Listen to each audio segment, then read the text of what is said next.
Hey everyone, sorry for the lack of content lately. I've got several videos in production, but it's gonna take a little while before they release. In the meantime, I still wanted to have a weekly show and, well, I'm going to present you now with first hour review. So you might be asking, what's the point of a first hour review? Well, these days there are a lot of games releasing almost every week, and a lot of times when a game doesn't hook you in right away, you just skip to the next game. So I'm here to give you a sort of impression review of the first hour of any game you want me to talk about. And by just reviewing the first hour of a game, you don't get any spoilers for that game in particular. The rating system will be me recommending you to either play, consider, or skipping a game. Do keep in mind that I only do the single player portion of a game. And with that introduction out of the way, let's talk about the game of today. Owlboy.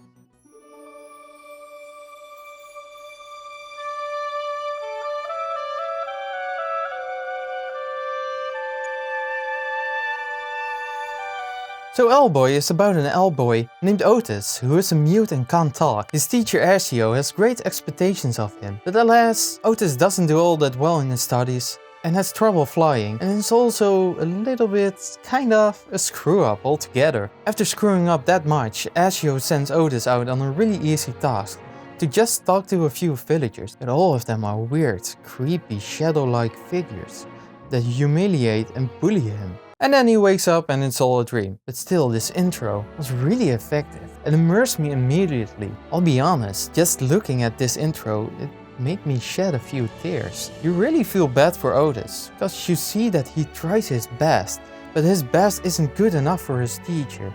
Anyways, after waking up, Otis is left with the task to scout the village for pirates and troublemakers. He meets up with his best friend Geddy and gets bullied by the local bullies, I hate those guys, and eventually finds the troublemaker and chases him. While chasing the troublemaker, Otis and Geddy find an old relic that teleports Geddy to Otis no matter where he is. Suddenly they hear some noise coming from the village. They check it out and see flying pirate ships. And this is all in the first hour of the game. It's a pretty good setup for a fun adventure, and has a few really good themes so far. It got me really invested in the story and the characters from the get-go. Everyone got a pretty distinct personality, being an asshole or being really cute and fun. It almost feels like a Disney movie, and not only with the story but also with the graphics and the music. Everything just looks so gosh darn beautiful and sounds beautiful, and really everything is detailed. I love this place. I really want to visit it. It got a lot of vibrant colors, and the animation is also really fluent and expressive.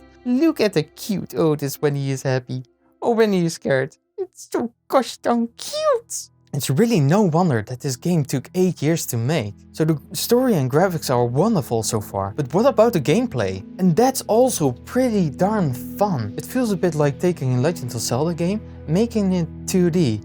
And no, not that one. You fly around, solve puzzles, defeat enemies and bosses like your typical action-adventure game. But wait, you say, what about the platforming? You fly around all the time, so there's no platforming at all, right? Well, yes and no. Most of the time you just fly around, but there are some instances that you can't fly. Like when you're underneath a waterfall, it's impossible to fly. Or when you have to be quiet because evil gnomes will hear you when you fly and chase after you once they see you. That was actually a pretty creepy moment. Anyways, moments like these are great and show you that even with a mechanic like flying, you can still make some challenging platforming sections in between. And besides flying, there's another main mechanic in this game, and that's picking up stuff. Otis is pretty weak when talking about his combat skills, but he can carry things or people to help him fight and solve puzzles. This game makes great use of this mechanic, like having to carry a rain cloud with you through an obstacle course so you can fill a jar with water to let you reach a switch that lets you advance to a new room. And not only is carrying stuff a puzzle-solving mechanic, it's also a combat mechanic. Otis can summon his best friend Geddy to fight with him. When carrying Geddy, Otis has the ability to let Geddy shoot at enemies in all directions. Besides that, Geddy is also used to solve puzzles. This game is really about teamwork, and that's why I really like it. So far this game is really good. I love the atmosphere in this game. The music is great, and I can't wait to get back to the game right now. This is definitely a game I will continue playing till the end. And I can't recommend this game enough. And that's why it gets the rating of play it. And that's it for today, guys. I really hope you liked this video. And if you liked it, please leave a comment. And if you don't like it, also leave a comment. I really want to know what you think about this new video series I'm going to make. And if you'd like to see more of my content, please subscribe or watch these